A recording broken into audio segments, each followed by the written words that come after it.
Everything you thought kept people alive in Fromville is a lie.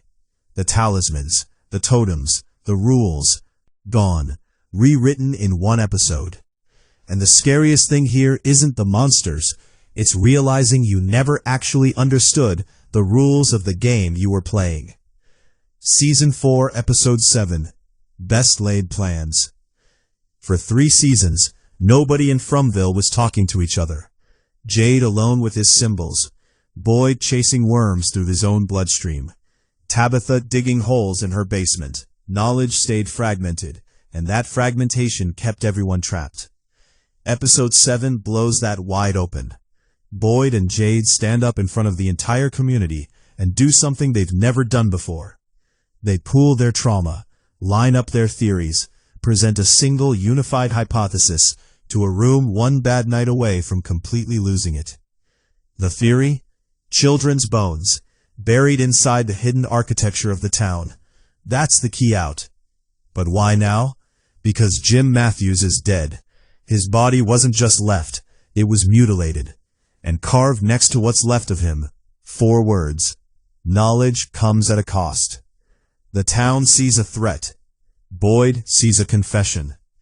If the entity is truly all-powerful, why does it need to warn them? Why kill someone just to make them stop digging? Because it's scared. The entity didn't send a message of dominance, it sent a message of desperation. And now Boyd knows it. That psychological shift becomes the backbone of the Colony House meeting. Bacta asks the question nobody wants to sit with. Does it mean everyone was here before? A closed loop. A cycle that swallows every generation whole. Randall snaps. Then what the f*** are we all doing here? That's us. That's every single one of us watching this show. Marielle and Christy pump the brakes, warn that chasing a beautiful lie could get them all killed. They're not wrong to be scared. But Boyd holds the room. He weaponizes Jim's death. Grief, rage, fear, and he unifies the town. Tasks Acosta with hunting the man in yellow. For the first time, everyone is moving as one. And then, quietly, they start falling apart. Tabitha Matthews isn't just a newcomer. She's a reincarnation. She is Miranda, Henry's dead wife, Victor's dead mother, back in a different body, a different time. And once that truth hits the air, linear time stops working for everyone. Henry is already drowning. Exposed to Sophia's blood last episode, he's now locked into one bone-deep conviction. Fromville isn't real. It's a dream, and the only way out is to wake up violently. The hallucinations start. Henry sees himself in a hospital bed, clean, white, sterile, with a younger Victor standing over him. His son, caring for him in what looks like the real world. Except the timelines don't add up. That's not a dream. That's a temporal bleed. The walls between Fromville and wherever the real world exists are getting thinner, and Henry's compromised mind is the crack they're leaking through. He storms Colony House, demands Jade never speak Miranda's name again. He's not arguing from logic, he's arguing from pain. Victor handles it completely differently. He doesn't argue, he doesn't dismiss it. He accepts the reincarnation theory the way a man accepts a diagnosis he already suspected. And the terror that unlocks is so much worse than Henry's rage. Because Victor's been here before. Literally. He watched what happened to Miranda. And now Tabitha, his mother somehow, is here. The man in yellow is back. And Ethan and Julie are here. A boy and a girl, just like before. History doesn't just rhyme in Fromville. It repeats exactly. Victor takes Tabitha and Ethan to the old vehicle lot. The rusted brown car his family arrived in. Tabitha touches it, and immediately leaves her own mind. Miranda's memories flood in like a tide. Victor reaches into the glove compartment. He pulls out a pouch, opens it. Human teeth. Physical, undeniable proof that this cycle has run before, and consumed real people. Victor knows the math. Miranda arrived with a boy and a girl. Only the boy walked out.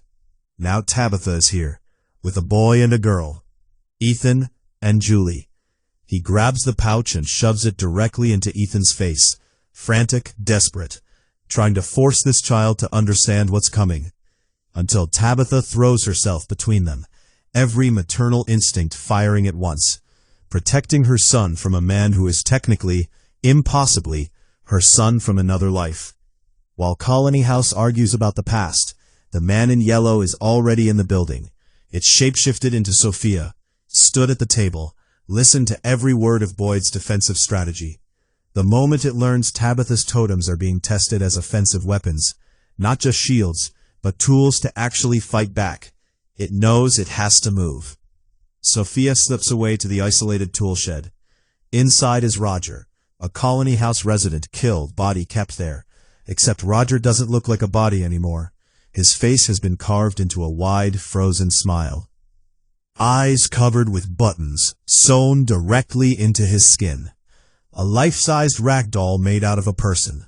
Sophia cracks a raw bird's egg over the corpse and speaks to it. Time to play. Roger moves. This completely rewrites what the entity can do. It's not just controlling the nighttime monsters. It can reanimate the town's own dead from inside a safe haven. The line between dead resident and monster, gone. Meanwhile, Fatima is fighting back her own way, building a golem from clay and old Iranian folklore her father passed down. Desperate, yes. But for Fatima, it's about reclaiming something. Any fragment of agency in a town that's taken everything. Except Fatima's connection to Fromville's darkness runs deeper than she knows. She was pregnant, and what was born through her was Smiley. Even though that's over, the link didn't close. She can still feel him, a presence thumping in her head that doesn't belong to her. Then the screen goes deep red, crimson, wrong. Fatima isn't just sensing Smiley, she's looking through his eyes, sharing a nervous system with the thing that used her body as a host, seeing whatever he sees, feeling whatever he hunts. As night drops over Fromville, Smiley is hunting Kenny.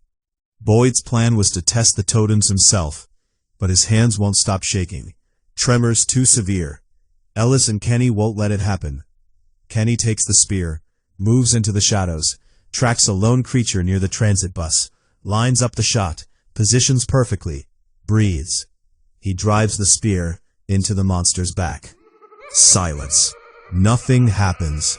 The totem does nothing. The creature doesn't even flinch. It turns around, completely unbothered, and screams. The entire horde responds. Kenny runs. Cut off from every shelter, every safe wall, he scrambles up the transit bus and drags himself onto the roof, surrounded. A sea of smiling monsters below, all staring up, waiting. Then Smiley arrives, finds the bus, starts climbing. Back at Colony House, Fatima's vision floods red. She's there through Smiley's eyes, feeling his hunger, his absolute fixation on Kenny, and something in her doesn't accept it. She pushes back, through the link, forces her consciousness into Smiley's mind like a hand grabbing a steering wheel, and pulls. Smiley freezes, mid-climb. That split-second psychic crack Fatima forces open is the only reason Kenny Two Feathers is still breathing at the end of this episode. But Colony House isn't safe either. Roger is at the door. The residents think the rules still apply. They're wrong. Roger steps into the light, reaches up with both hands, grabs his own sewn jaw and button eyes, and tears his face open. Chaos. Elgin grabs a totem spear, the same ones that just failed outside, and drives it into Roger's chest. The episode cuts to black. 3 cliffhangers. Same moment. Kenny's stranded on that roof, the horde pressing against Colony House, and Roger, jaw ripped open, reanimated, loose inside the walls. Every safe zone is gone.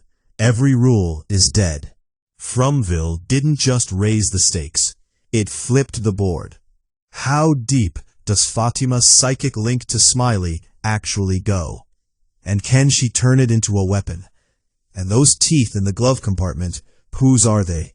Drop your theories below. Hit like, subscribe to Drama Crypt, and we'll see you on the other side. If we make it through the night.